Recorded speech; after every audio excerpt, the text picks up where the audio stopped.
Na saúde e na doença, até que a morte nos separe. Oi, eu sou a Rê do Elton. Eu sou o Elton da Rê. E juntos somos um só para sempre. Nós estamos aqui hoje, pessoal, para contar um pouco de como foi a nossa experiência por eu ter contraído o Covid-19. Começou assim, né? Eu estava uma segunda-feira me sentindo mal, estava sentindo um pouco de cansaço e eu tenho bronquite. E a Rê me aconselhou ir no médico, eu fui até o São Luís e voltei de lá com diagnóstico de bronquite mesmo. E fizeram raio-x em mim, tomografia e não havia nada no pulmão. Voltei para casa e tudo, tomei os medicamentos que eram para tomar, mas na quarta-feira eu estava com dor de cabeça também, né? Então eu já estava com outro sintoma, dor de cabeça. E aí eu fui para o médico novamente, para o São Luís, e chegando lá foi feito em mim outros exames e detectaram que eu estava somente com a enxaqueca. Aí me deram um remédio, me medicaram e eu voltei para casa. Na quinta-feira eu percebi que comecei a piorar um pouco mais. E na sexta-feira eu dei febre de 38 graus, 39 praticamente, por aí, à noite. E eu voltei para o médico. Só que naquela sexta-feira eu já tinha até chorado com a Rê aqui na parte da tarde, porque eu tava me sentindo meio, não sei, estranho, não tava normal não, eu não sou de ficar assim. E quando eu cheguei no hospital, eu fiz os exames, aí a médica me chamou e fechou a porta e falou assim: Elton, vamos conversar aqui um pouco. Pela minha experiência e pelo que está apresentando aqui na tomografia, você está com Covid-19. Então a gente vai te internar e vamos fazer vários exames em você. Aí eu fiquei meio assustado. Aí não deu tempo de eu falar com a Rê, eu já fui direto para a sala de observação, fiz o exame para coletar tanto o exame do HN1 como do Covid-19 e avisei para ela que eu estaria internando naquele momento porque havia assim, uma desconfiança que eu estava com Covid-19. Fiquei internado naquele dia e naquele dia mesmo eu passei muito mal. Ainda bem que eu internei naquele dia, foi o dia que eu passei mais mal, foi naquele dia em diante, dia 24 de abril, que foi quando eu internei. Eu passava praticamente, meus irmãos, a noite toda ajoelhado no vaso sanitário com muitas dores. E naquele mesmo dia eu iniciei o tratamento com o antibiótico e as medicações necessárias. Isso foi na sexta-feira à noite. Na segunda-feira chegou o resultado. E até então eu estava esperançoso, ainda falei com a Rê, falei assim: amor, independente do que vier, vamos nos manter firmes. Mas aí veio o resultado e deu positivo para a Covid-19. Eu liguei para ela e avisei isso para ela, né? Quando ele me ligou e falou que o resultado tinha dado positivo, eu fiquei apavorada. Todos os dias, eu pensava, não é o Covid, não é Covid, é qualquer gripe, talvez a bronquite dele, que eles se confundiram por conta dos sintomas. E quando ele me disse que o resultado deu positivo, eu fiquei muito, muito, muito apavorada. Eu chorei bastante, porque as notícias que a gente se tinha das pessoas naquele início que adquiriam o Covid, as pessoas morriam. E era grupo de risco, ele é do grupo de risco. Eu não deixava ele sair de casa para fazer as coisas, eu que ia no mercado. Quando precisava de sair para fazer algo, eu que fazia, porque ele era do grupo de risco, então a gente tinha muito medo dele contrair essa doença. De repente, aliás, a gente tinha medo da doença em si. De repente, a doença estava dentro de casa, né? Então foi muito assustador. E a minha preocupação lá era com eles. Depois que eu fiquei sabendo que eu estava com Covid, eu fiquei morrendo de medo deles terem pego também. Aí a minha infectologista ligou para a Rê, explicou para ela o que ela deveria fazer. Nesse momento ela e as crianças ficaram isoladas aqui dentro. Só ela e o Enzo e a Sofia.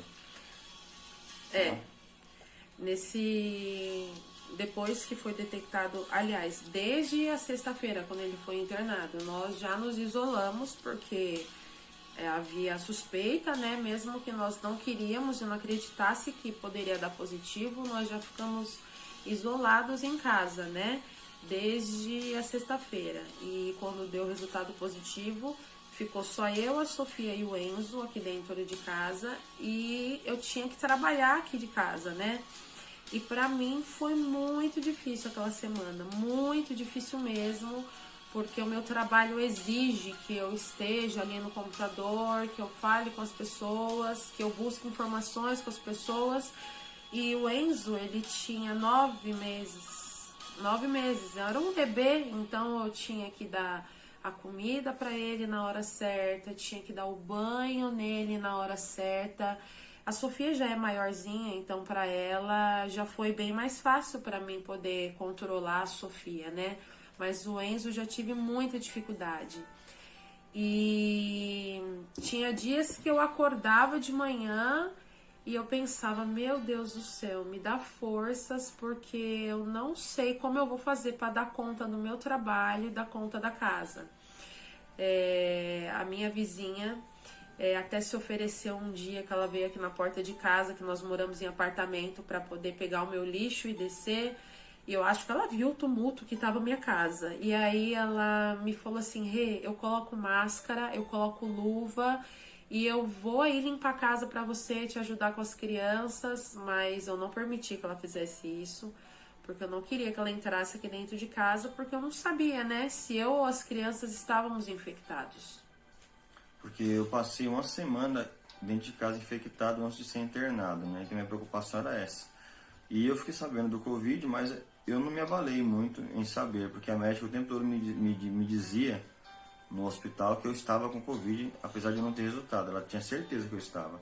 Mas mesmo assim eu mantive confiante que, estando ou não, eu ia sair de lá porque eu estava me sentindo bem no que diz respeito à parte respiratória. Só que aí, na terça-feira eu comecei a sentir que eu fiquei um pouco mais cansado que o normal. Na quarta-feira eu já não estava tão bem, mas mesmo assim a previsão era que eu tivesse alta naquela semana, porque para quem tinha bronquite, meu pulmão estava muito bom. Mas na quinta-feira eu fui tomar banho e eu tive que me segurar nas barras do banheiro e chamar as enfermeiras. E elas me mediram a saturação, minha saturação estava em 93. O tempo que elas foram chamar a doutora para poder me ver caiu para 91. Quando a fisioterapeuta já veio me ver, já estava em 88, se eu não me engano. E aí a minha tomografia daquele dia chegou e meu pulmão estava com 50% dele tomado pelo Covid-19. Então por isso que houve essa piora e a saturação continuava caindo. Então a decisão deles foi de me colocar de imediato já um oxigênio e me descer para UTI. Foi quando muitos de vocês com certeza receberam um áudio, que foi o áudio que eu mandei para a Rê avisando, que aí nesse momento, aquela força que eu estava sentindo, que estava me segurando, eu comecei a perder ela aí.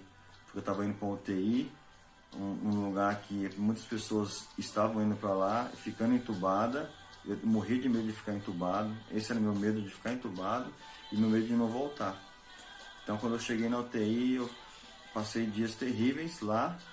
Era eu lutando pela vida lá na UTI e a Rê lutando com as crianças aqui.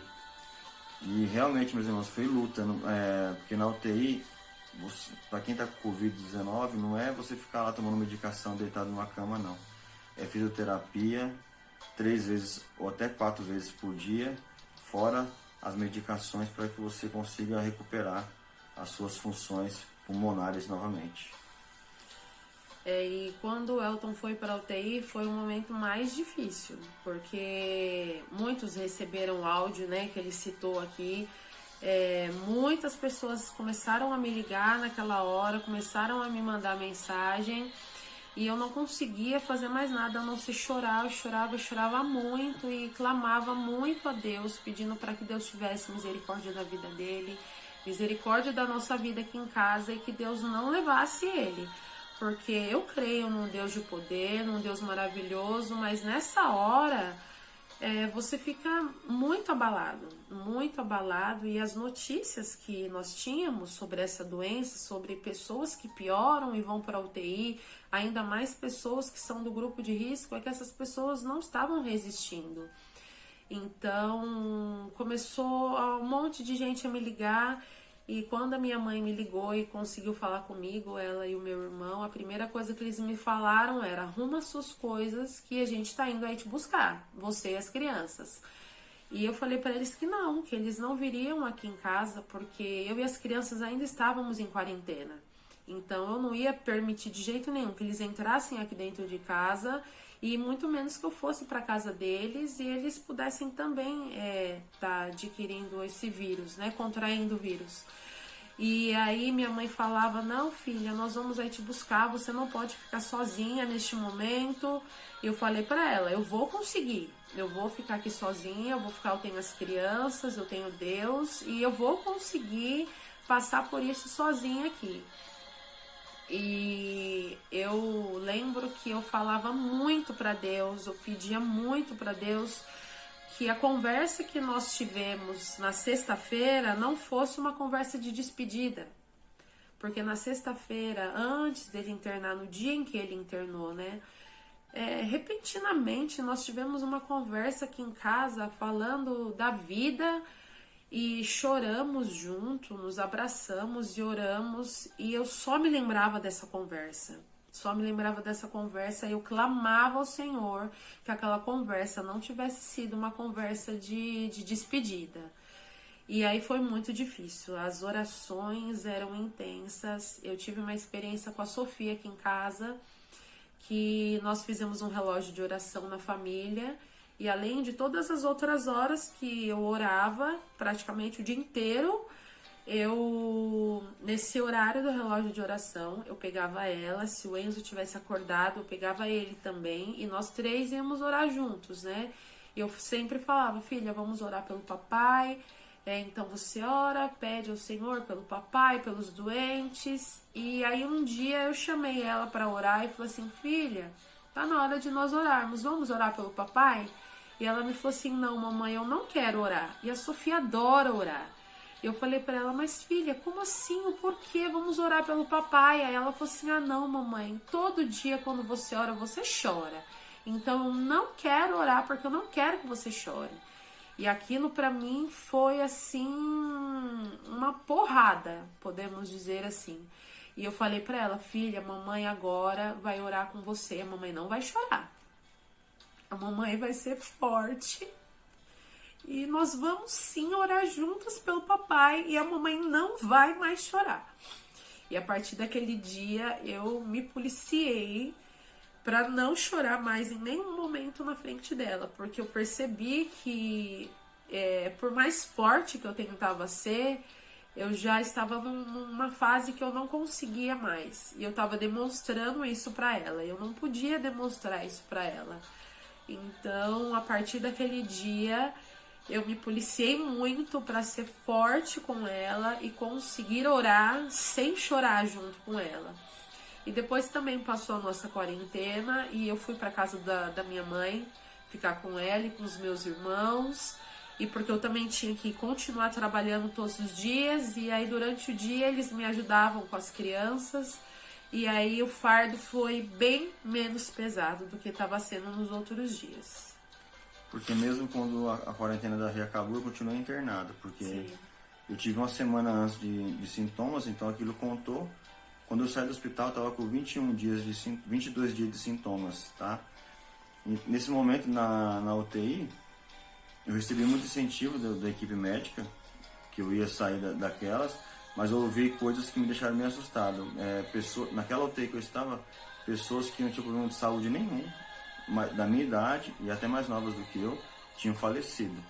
No meu quarto, ao lado do meu quarto, tinha pessoas de 24 anos entubadas, sem qualquer problema de saúde. E eu tinha bronquite, que estava dificultando um pouco o meu quadro. E todos os dias que o médico entrava na UTI, eu falava, doutor, como que está o pulmão? Ele falou assim, continua ruim. A cada dia achava piora. Mas nós vamos continuar insistindo no antibiótico, na fisioterapia. E aí teve um dia, meus irmãos, que eu estava com oxigênio, acho que 6 litros por minuto, algo do tipo. E mesmo assim minha saturação estava dando 92, 91. E eu pedi para que Deus me adormecesse naquele quarto e quando eu acordasse, a minha saturação tivesse pelo menos 94%. Eu pedi, clamei para Ele.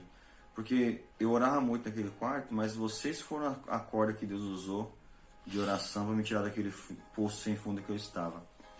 E aí eu orei e Deus me adormeceu naquela poltrona que eu nem dormia naquele lugar.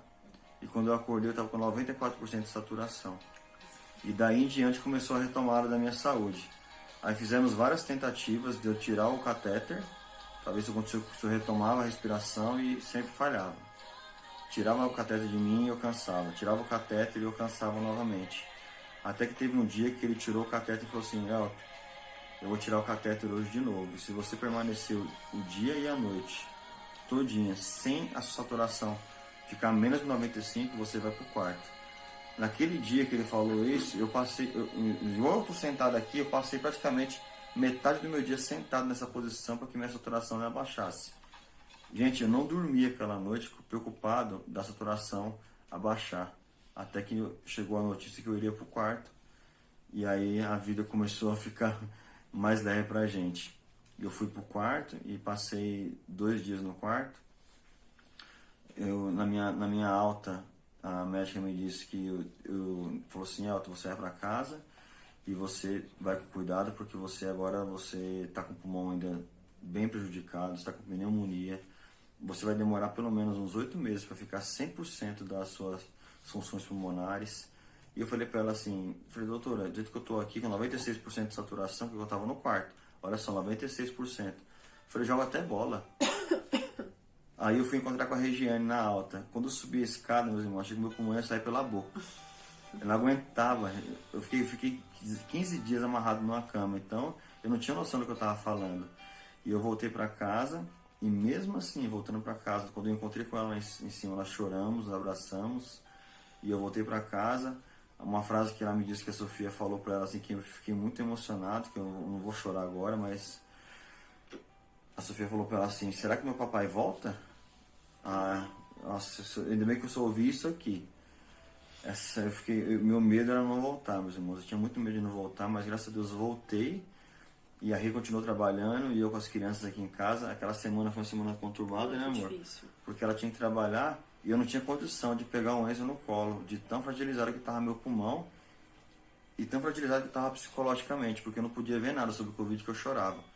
Para vocês terem ideia, quando eu internei, era tudo tão novo, que tinha 3.800 pessoas mortas.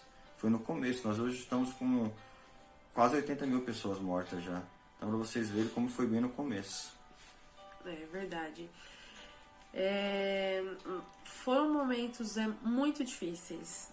Momentos assim, aonde só o Senhor mesmo nos sustentou, tanto aqui em casa...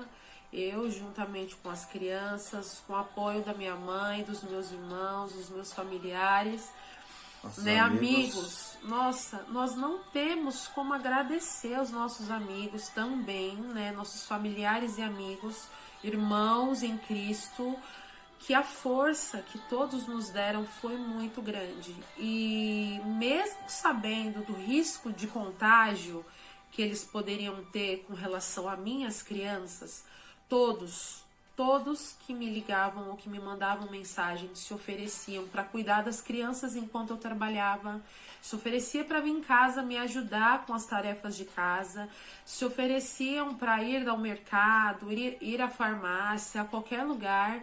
Então nós não temos como agradecer a Deus por essas pessoas nas nossas vidas.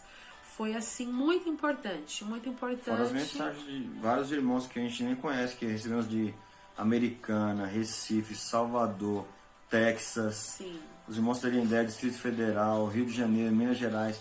Irmãos em Cristo que a gente não conhece pessoalmente, mas que me mandaram mensagem no hospital para mim, que ficaram sabendo, estavam com corrente de oração nas igrejas, orando pela minha recuperação. É verdade. E quando eu fui no hospital buscar o Elton e eu tava lá sentada na cadeira e eu ouvi a voz dele vindo conversando com as enfermeiras, eu não acreditava, parecia que era mentira aquilo ali que estava acontecendo. Quando eu vi ele, eu chorava muito, as enfermeiras ficaram até emocionadas na hora e nós viemos embora para casa, né, para nós darmos continuidade à nossa vida. Não foi fácil passar por estes momentos. Aqui em casa, nós ficamos firmes em oração, né? E ele lá no hospital também, firme, sempre muito forte. Ele sempre foi muito forte lá do hospital. Ele passava muita força para mim aqui. Às vezes ele me ligava e falava, né, de uma maneira tão positiva, a maneira do quadro dele, e quando a médica me ligava, ela me desanimava completamente, porque ela me falava outra coisa. E ele sempre muito forte lá, muito forte. Eu falava pra ele, liga a câmera, me mostra, eu quero te ver, quero ver como é que tá seu rosto, me manda foto, porque ele falando, ele se mostrava muito forte mesmo. Então, como nós falamos no início, na saúde e na doença, até que a morte nos separe, nós vivemos este momento do juramento que nós fizemos, né? Nós acabamos de completar 10 anos de casado e eu também pensava muito nisso. Eu falava, Senhor, não é possível. Nós sonhamos tanto com esses 10 anos de casado e agora acontece isso. E como era muito novo o Covid, eu imaginava que isso passaria muito rápido. A minha chefe, ela me ofereceu férias enquanto o Elton estava internado. Só que eu tinha certeza de que isso ia acabar muito rápido. Tão inocente que eu estava, irmãos, que eu falei pra ela, não, eu não quero férias. Eu não quero férias, porque nós tínhamos planos para os nossos 10 anos de casado, nós tínhamos planos como casal, tínhamos planos como família, então eu não queria perder os meus dias, né? E aí, mesmo assim, eu me mantive forte, né, trabalhando. Mas eu não tenho como dizer quão grande foi o nosso Deus, quão misericordioso foi o nosso Deus. Eu não sei qual eram os planos do Senhor. Ele ouviu as nossas orações, ele atendeu as nossas orações. Eu falei com a minha mãe, eu falei, mãe, se o Senhor levar o Elton, eu não sei o que vai ser da minha vida. Eu não sei o que vai ser da vida das crianças. Deus não pode levar o Elton. E minha mãe falava, calma, filha, tenha calma. Eu creio que o Senhor não vai levar o Elton. Eu creio que o Senhor vai ter misericórdia da vida de vocês. E Ele vai criar os filhos de vocês. E Ele vai ainda passar muitos anos com a gente. E foi isso que o Senhor fez. Ele trouxe o Elton de volta para casa. E eu creio que o Senhor vai permitir que Ele crie os nossos filhos e que nós possamos viver muitos anos juntos. Essa é a nossa história, gente, nosso testemunho de vida. Nós perseveramos em oração, eu no hospital e ela aqui em casa, e vamos continuar juntos, um só para sempre. Tchau. Beijão.